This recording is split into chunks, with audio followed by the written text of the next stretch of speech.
Iran पर 2 से 3 रोज में हमला कर सकते हैं। ट्रंप की नई धमकी, सहाफियों से गुफ्तगू। कहा ईरान पर शायद जुमे या हफ्ते को या फिर अगले हफ्ते के शुरू में हमला कर सकते हैं। ईरान को एक बड़ा झटका देना होगा, जल्द पता लग जाएगा। पीर को ईरान पर हमला करने में सिर्फ 1 घंटा दूर थे सऊदी अरब समेत कई बड़े रहनुमाओं ने मुझसे राब्ता किया कि हमला रोक दें। यकीन से नहीं कह सकता कि हमें शायद ईरान पर दोबारा हमला करना पड़े। ईरान हमसे डील की भीख मांग रहा है। तेहरान को जौहरी हथियार रखने की इजाजत नहीं दी जा सकती। बहरी जहाजों पर मिसाइल लोड और तमाम हथियार तैयार हैं। डील ना हुई तो अमेरिकी अफवाज ईरान पर दोबारा हमला कर सकती हैं। ईरान 47 साल से मशरक़ वस्ता का गुंडा बना हुआ था। ईरान ने अपना हुर्मस को हथियार के तौर पर इस्तेमाल किया। डेमोक्रेट्स ईरान के साथ मुज़ाकरात से रोकने की कोशिश कर रहे हैं। मुझे लगता है हम सही लोगों से मुज़ाकरात कर रहे हैं।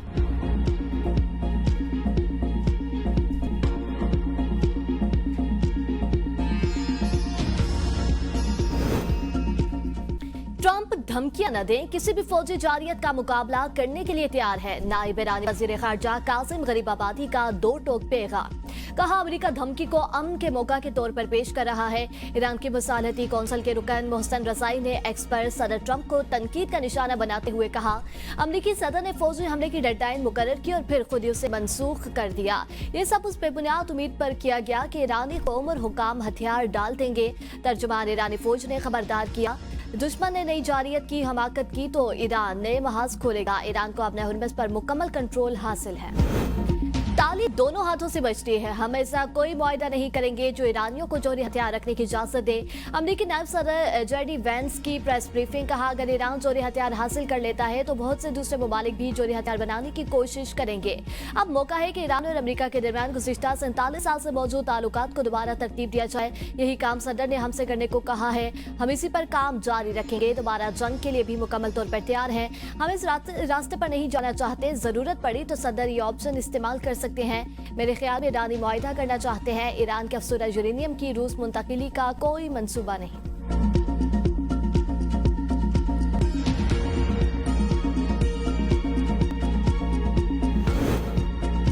पाकिस्तान हर कीमत पर अपनी सालमियत का दिफा करेगा। दहशतगर्दी का नासूर हमेशा के लिए खत्म करके दम लेंगे। वजीर आजम शहबाज शरीफ का स्टाफ कॉलेज क्वेटा में अफसरान और जवानों से खिताब।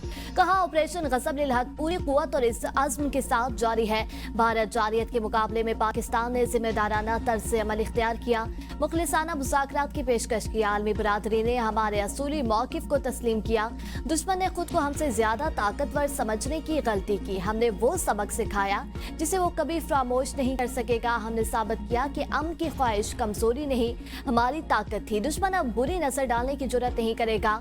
ईरान अमेरिका जंग खिते को गैर यकीनी सूरत हाल और माशी चैलेंजेस से दो चार कर दिया। हमारी कोशिशों से 47 साल बाद दोनों मुल्कों के दरमियान मुज़ाकरात राह रास्त हुए।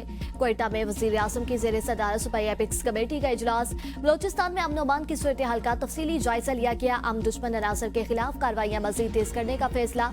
कमेटी शुरा ने कहा अमन दुश्मन किसी रायत के मुस्तहिक नहीं। शोहरा की कुर्बानियों से बलोचिस्तान और मुल्क में पायदार अमन कायम।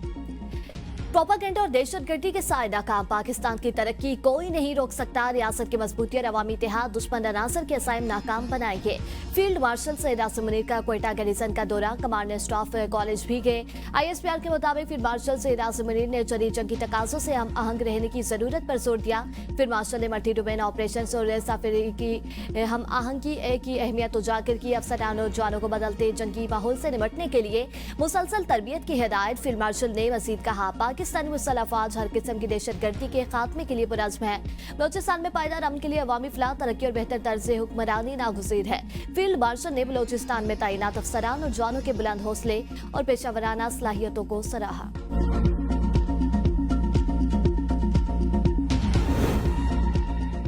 पाकिस्तान की सालसी की कोशिशों की मुकम्मल हमायत करते हैं। कतरी वज़ारत ख़ारजा का कहना है कि खित्ते में कशीदगी कम करने के लिए सफारती कोशिशों में तेजी लाई जा रही है। पाकिस्तान ने अफ्रीकन को करीब लाने और मसले का हल तलाश करने में कोई संजीदगी का मुजाहिरा किया है। मौजूदा सूरत हाल में सफारतकारी ही कशीदगी कम करने का मौसर रास्ता है।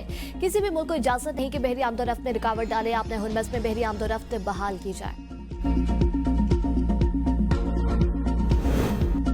ईरानी सदर मसूद पज़ेश्कियान की ज़ेर सदारत इजलास जंगी हालात के दौरान शहरी खिदमात, मुतासरा इलाकों की तामीर नो और मुतासरा खानदानों की रिहाइश के इंतजाम का जायजा लिया गया। ईरानी सदर पज़ेश्कियान ने इसराइली और अमरीकी बमबारी से मुतासरा इलाकों की जल्द बहाली की हिदायत करते हुए कहा कि कौमी इत्तेहाद के जरिए ईरान मौजूदा हालात से कामयाबी के साथ गुजर जाएगा। उन्होंने वसाइल के दुरुस्त इस्तेमाल, इसराफ से बचने और कम आमदनी वाले तबके के लिए हल्की इमदादी पॉलिसियों पर जोर दिया। सना यूसुफ कत्ल केस लवाहिकीन को 11 माह और 11 दिन बाद इंसाफ मिल गया। कातिल उमर हयात को सजाए मौत सुना दी गई। मजमूही तौर पर 25 साल कैद और 24 लाख रुपए जुर्माना भी आयद। इस्लामाबाद की मकामी अदालत में उमर हयात की कॉल्स और चैट के स्क्रीनशॉट्स पेश किए गए। मुद्दई के वकील ने मुलजिम को 2 बार सजाए मौत देने की इस्तदा की। मुलजिम के वकील ने कहा कि मुलजिम उमर हयात ने ट्रायल कोर्ट पर अदम एतमाद का इजहार किया था। 2 दरख्वास्तें इस्लामाबाद हाई कोर्ट में जेर इल्तिवा हैं। जाती रंजिश के बायस मुलजिम को सजाए मौत देना ज्यादती होगी। पहले से सोच कर रखना कि मुलजिम को सजाए मौत देनी ही देनी है, ये ज्यादती होगी। लिबरल सोसाइटी के डर से सना यूसुफ केस का फैसला नहीं करें या इसको खवातीन पर अपनी माशरती बहस की तरफ ना लेके जाएं। इस पर जज अफजल मजूका ने मुलजिम के वकील पर इज़हार बरहमी करते हुए कहा कि अदालत को गुमराह ना करेगा। इसमें मजमूई तौर पर 50 सजाएं समाते हुए प्रोसिक्यूशन की जानिब से 27 गवाहान अदालत में पेश हुए। मुझे इंसाफ मिल गए। पुलिस ने हमारा बहुत साथ दिया। पुलिस का बहुत ज्यादा शुक्रगुजार हूँ मैं कि अदालत से हमें इंसाफ मिल गए। बस हमें ये खुशी है, बहुत मैं खुश हूँ। अदालती फैसले से मुतमईन है वालिदा सना यूसुफ। कहा वकला और पुलिस ने हमारा बहुत साथ दिया। मुझे इंसाफ मिल गया, शुक्रगुजार हूँ।